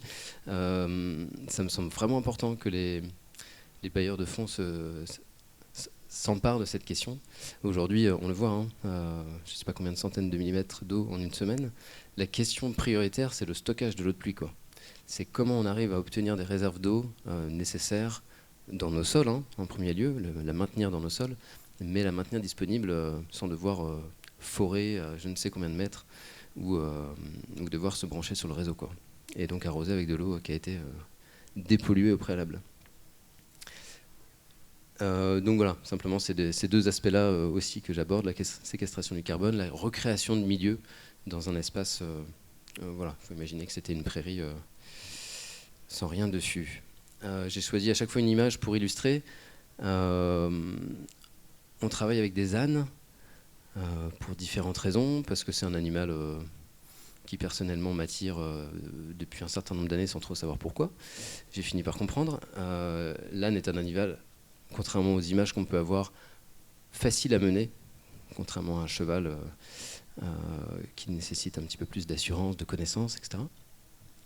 C'est un animal qui, de fait, marche relativement lentement et comme une gymnaste, comme sur une poutre, sur une ligne, et avec des sabots relativement étroits, ce qui permet de densifier un petit peu ces cultures, en tout cas de cultiver de façon un petit peu plus dense qu'avec un cheval.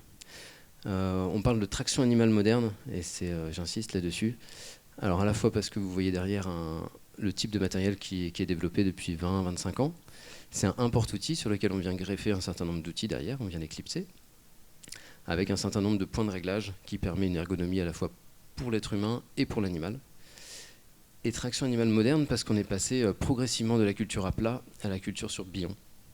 Le principe, l'outil de base, là je suis avec un trisoc et je viens entretenir le creux, mais l'outil de base en traction animale, c'est les disques. Donc des disques qui viennent remonter la terre, et donc on travaille 10-15 cm de sol, et ensuite on remonte ces 10-15 cm de sol, donc on évite à 25-30 cm de terre largement suffisante pour la totalité des légumes qu'on cultive, quoi.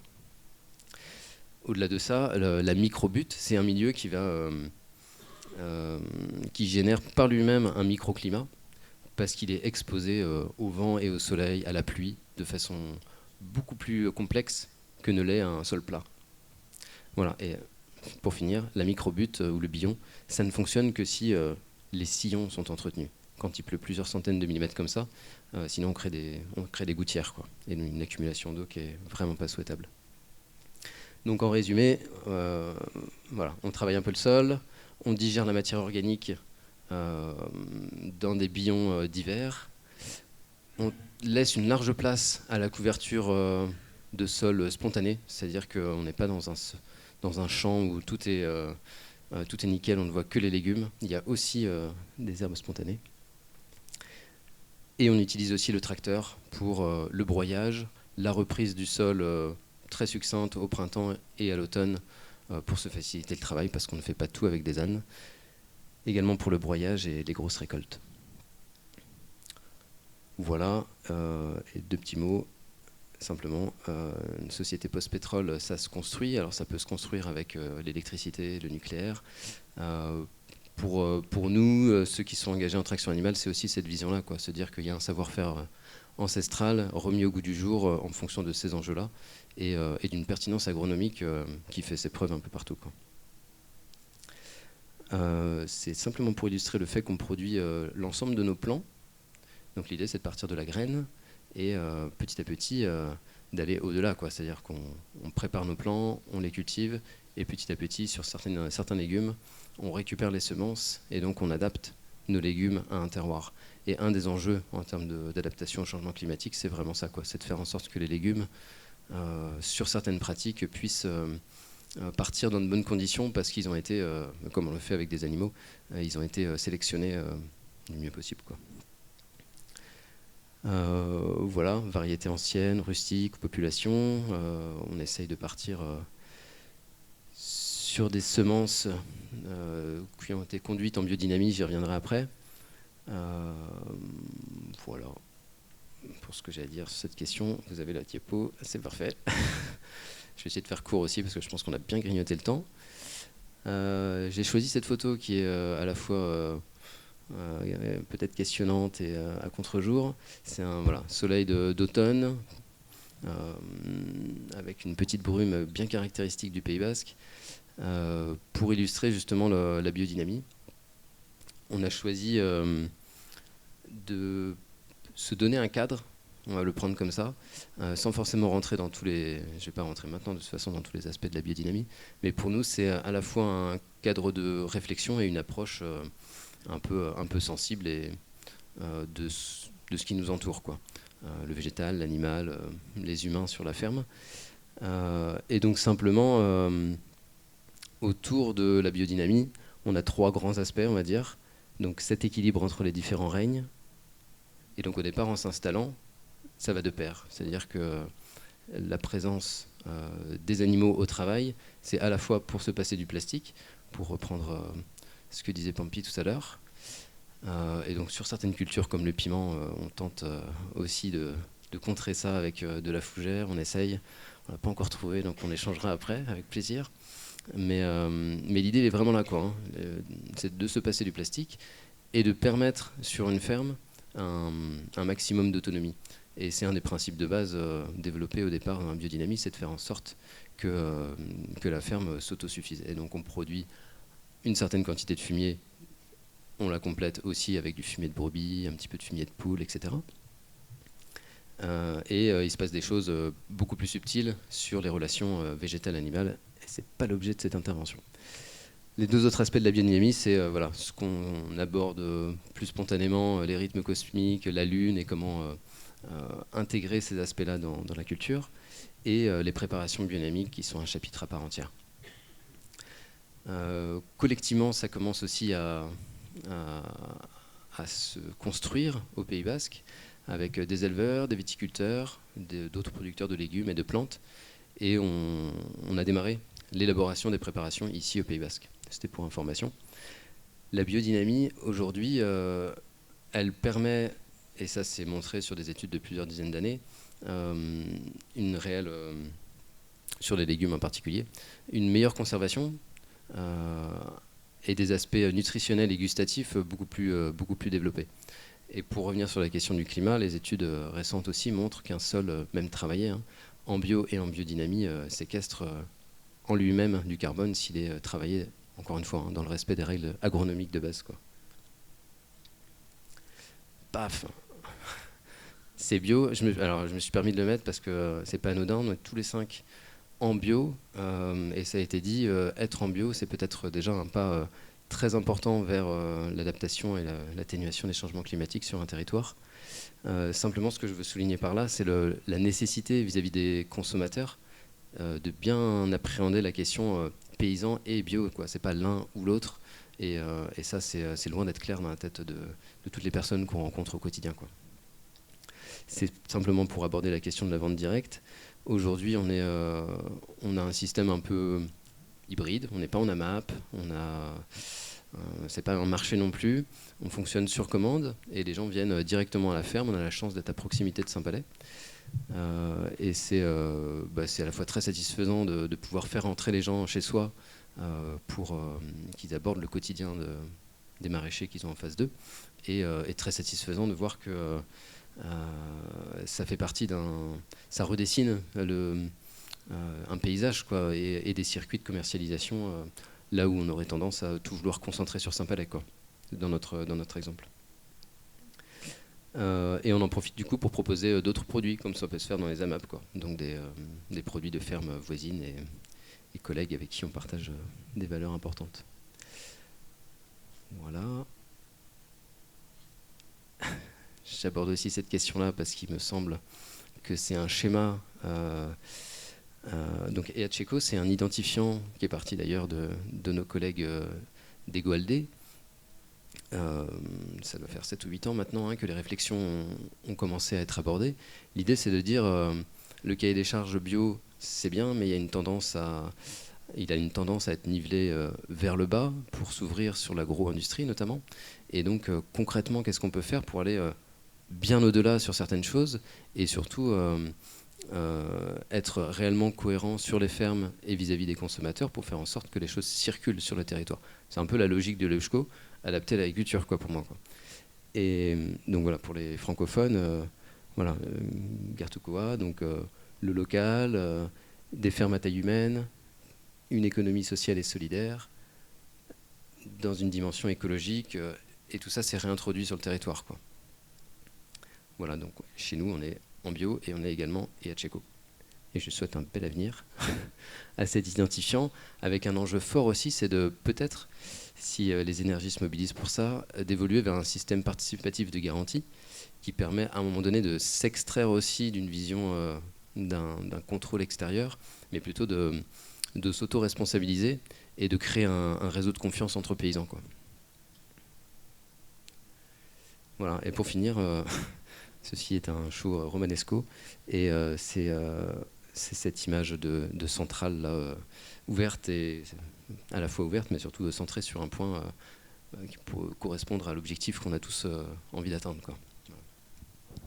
Merci.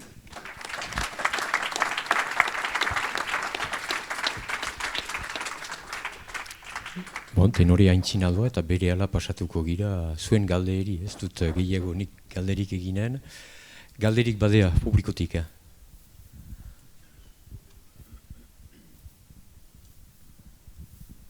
Bai, hemen, Iker. Non ?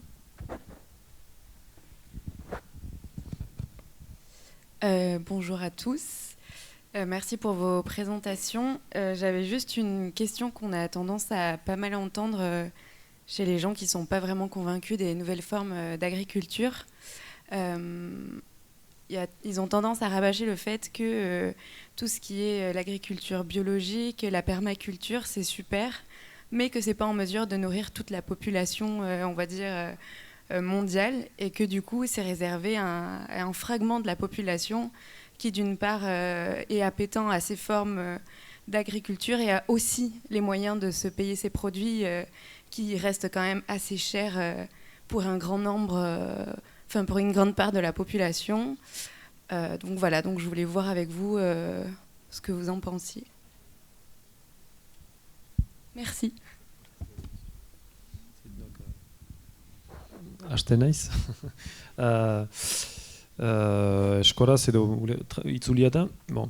Hasnezake eranez bada liburu bat Jacques Kapla uste dut eta pasatu dela berda ez Luramatik, baina laborantzagan baran mintzaldi bat egin zuen eta idatzi du liburu bat deitzen dena Agriculture biologique pour nourrir l'humanité, démonstration.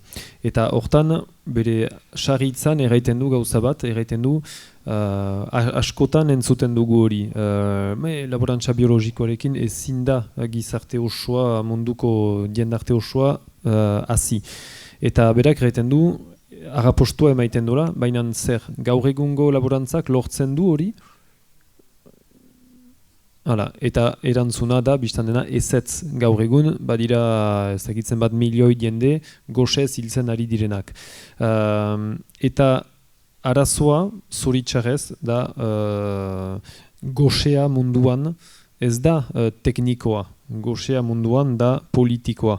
Eta batzutan beste, hainbeste arrazoinengatik, baina gehien bat politikoa, gerlak, klimatikoa da ere, jendea mugitzen da, lurralde batzutan ja ezin da laborantzarik egin eta beste.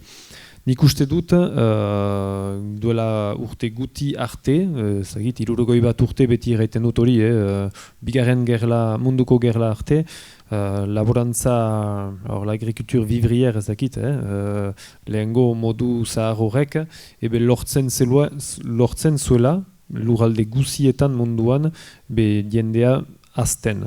Eta gaur egun ere, Pierre Javi bezalako pertsona batzua aipatzen baditugu, erraite dute, ni joiten manaiz Afrikarat erraiterat ze laborantza mota behar duten, erranen dakotet, meseiten zuten zuen aitatxia matxik eta nola iten zuten, zenta tokian tokiko badira rapostuak laborantza mota batentzat egokia dena lurraldeari eta gai dena mundua bazkatzeko, azteko. Jakin berda ere, atzo goizian Valérie Delmont, Mason Delmot, berak errandu, hemengo gazama, errandu, euneko ogoia gastatzen dela en gaspillage, euneko ogoia 20% de gaspillage. Donc, jadanik, olako elementu batzu zuzentzen baditugu, biologikoa ez da batere arazoa. Biologikoa izan da mundu osoan duela 60 urte arte, guti gura bera, sartzen algira xeetasunetan, baina, posible zen, posible da, arnoa egitea biologikoan, posible da, artoa egitea, eta beste, eta emaitza onak izaitea. Beraz, nire ustez, ez dut bestek ere, voilà. Moi, je voudrais rajouter d'autres trucs techniques sur ça. Je suis à la fois d'accord et à la fois pas tout à fait d'accord avec tout. Dans le sens où, il y a 50 ans ou 70 ans, l'agriculture biologique nourrissait le monde avec 90% de la population qui est agriculteur. Ça, c'est un premier problème. L'autre problème, c'est... vous pouvez regarder le bassin méditerranéen et l'état des sols du bassin méditerranéen, c'est 5000 ans d'agriculture biologique. L'agriculture biologique nourrira le monde demain si les sols sont plus travaillés, si on arrête l'érosion.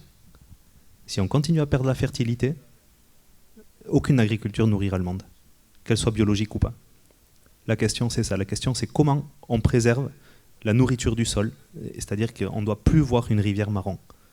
Dès qu'on voit une rivière marron, c'est la fertilité qui se barre, qu'elle soit biologique et qu'elle soit pas biologique. Voilà. Le combat de demain, il est faire pousser de la biomasse et arrêter l'érosion.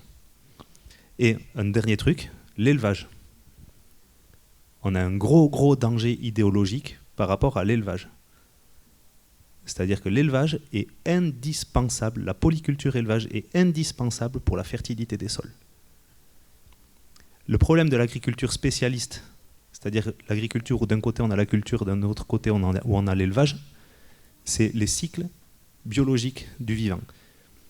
Une vache qui fait caca dans un champ, c'est un multiplicateur de bactéries qui vont après se retrouver dans les plantes vivantes. Et ces bactéries-là permettent à la nature de mobiliser des oligo-éléments, de créer des antioxydants.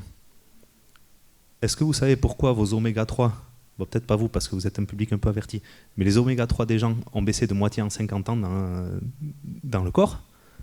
Pourquoi? Parce que les herbivores ne bouffent plus d'herbe.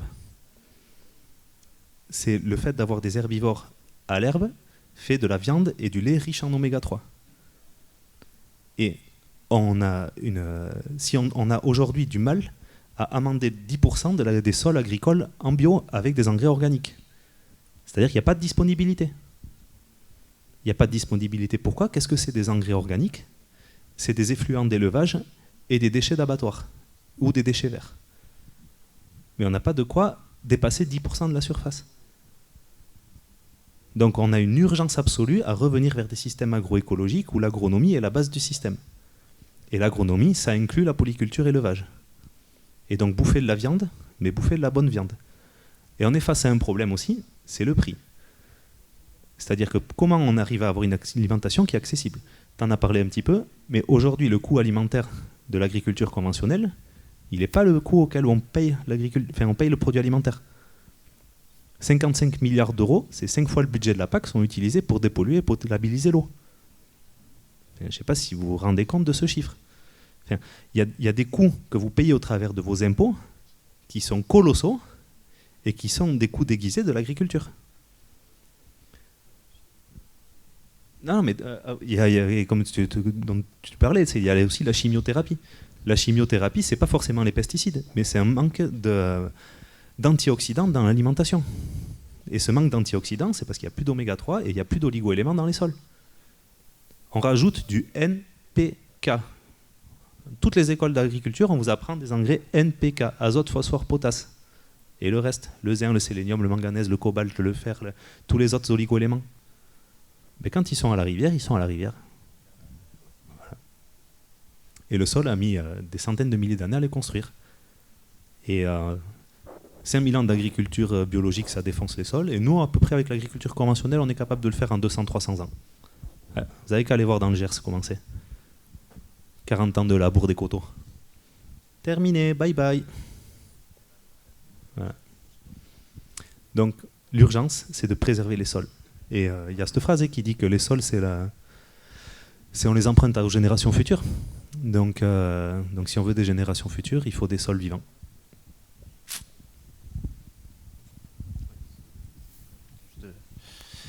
Oui.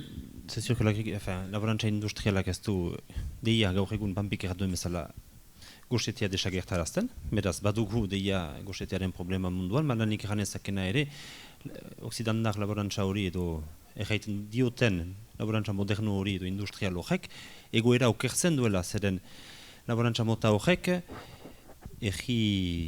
egoaldeko egietako laborantza laniegean ezartzen du eta hango laborariak deskuraiatzen eta hiri inguruetako egi pobrietarako edo bidonbiletarat igo jarazten eta hori ere funtsezko problematika bat da.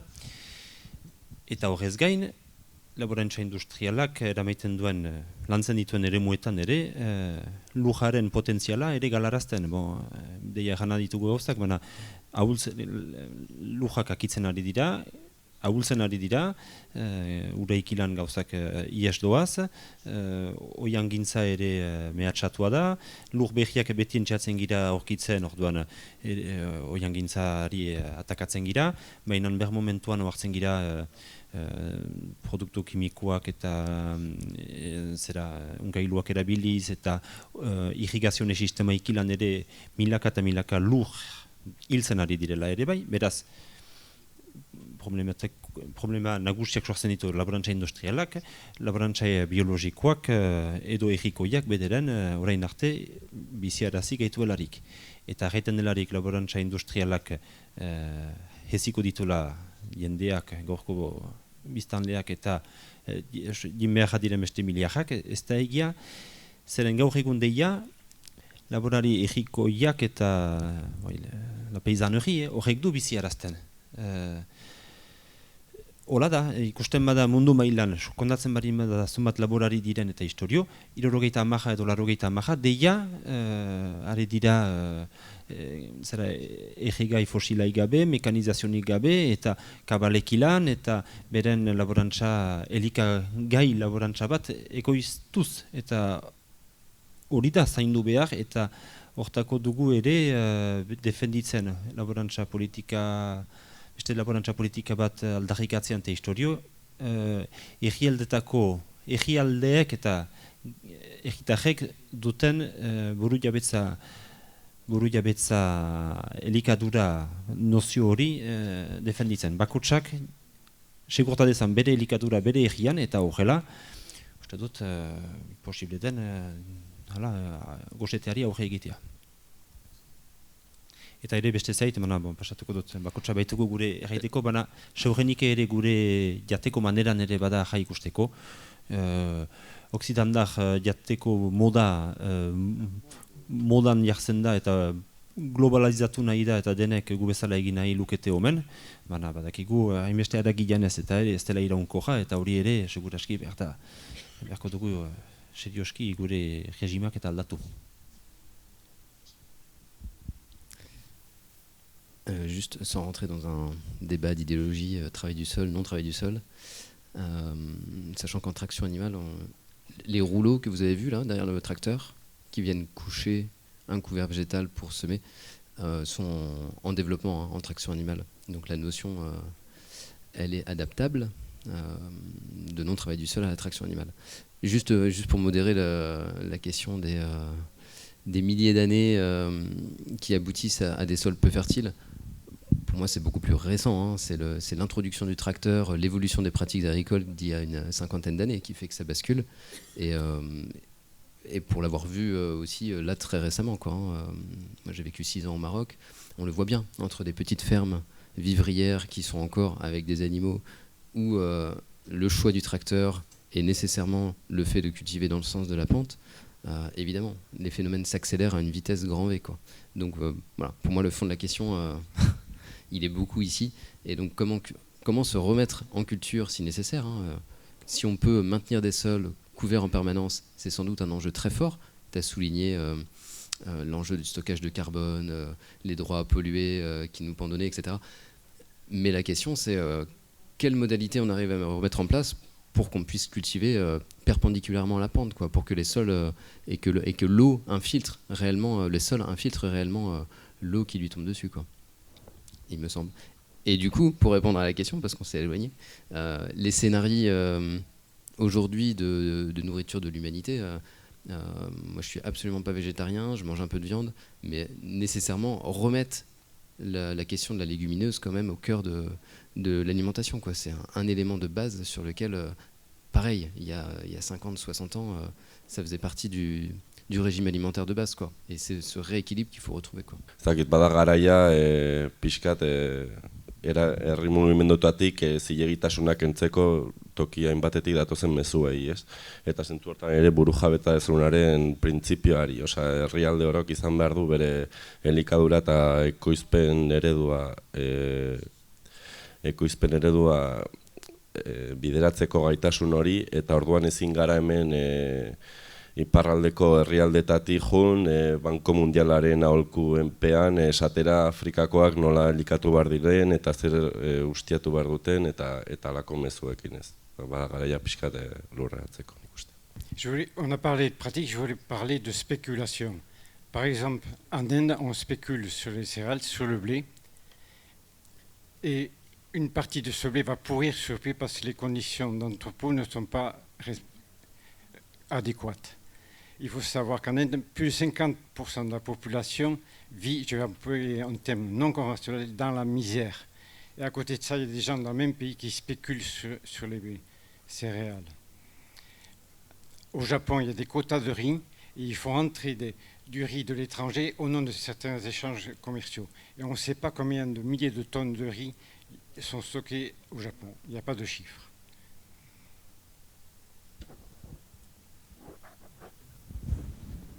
Oui, en fait, il n'y a rien à dire de plus que la réponse, elle est politique. C'est-à-dire que c'est la réponse de la fin allemande, c'est pas le modèle alimentaire, c'est qu'est-ce que le politique décide de faire. Ton père, il dit très bien ça aussi, c'est que est-ce qu'on veut une production alimentaire ou une production d'excédents agricoles? C'est le point,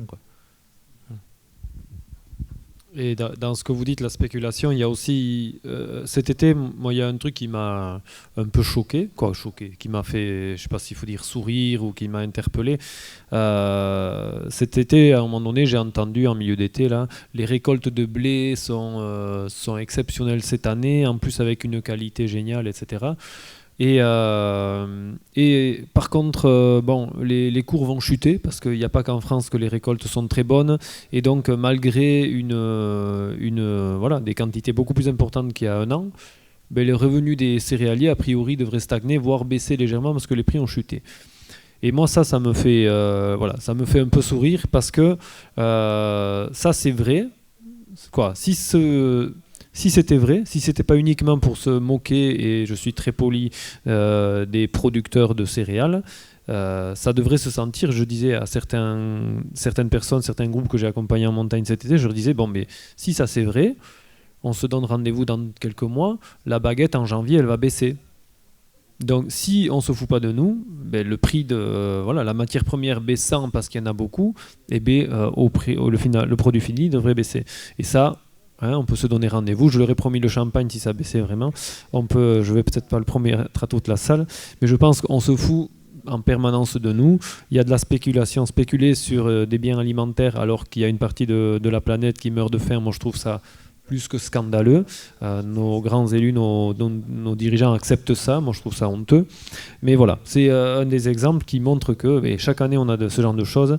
Et voilà. Et d'autre part aussi, j'entendais un autre détail, et après, promis, je l'arrête. J'ai eu un contrôle bio cette semaine. J'en ai 2 par an, comme mes collègues aussi, je suppose, ici. Et mon contrôleur qui vient de près de Sauveterre, là-bas, me disait qu'il y avait, je ne sais pas combien de dizaines ou centaines d'hectares de maïs qui n'étaient pas encore récoltés. Mais ces gens-là, ils sont assurés pour leur récolte. Et je leur dis, mais attends, mais il ne faut pas se foutre de nous. On a eu un super mois d'octobre, on ne me dit pas que ces gens-là, ils ne pouvaient pas récolter. Oui, mais ils veulent que le taux de séchage de grains se fasse le plus naturellement possible, comme ça ils paient moins de séchage derrière. Bon, en tout cas, tu compléteras. Mais en tout cas, ces gens-là, ils me disent, mais moi, il y a je ne sais pas combien d'hectares à côté de moi qui ne sont pas récoltés, mais ces gens-là, ils sont en train de faire des dossiers d'assurance. Donc là aussi, je ne sais pas la réalité, je ne la connais pas parfaitement, mais il semblerait que parce qu'administrativement, il y a des solutions, parce qu'on peut dédommager, voilà. SSS. Moi, je vais juste réagir. Non, mais si, il y a des agriculteurs qui vont perdre des milliers d'euros là-dessus. Ouais. C'est les batteuses n'ont pas réussi à aller dans les champs au bon moment parce que le créneau a été très court, qu'il y a eu d'autres pluies juste avant. Et les agriculteurs n'ont pas réussi à ramasser. Il y a certains qui sont assurés, pas tous. Ceux qui sont assurés ne sont pas assurés à la hauteur des rendements qu'il y avait. Ils vont quand même perdre des milliers d'euros. S'ils avaient pu le ramasser avant, tout le monde aurait signé. Et ils sont dans une situation économique très, très, très compliquée. Bon, je suis dans une situation très très compliquée de devoir arrêter ça.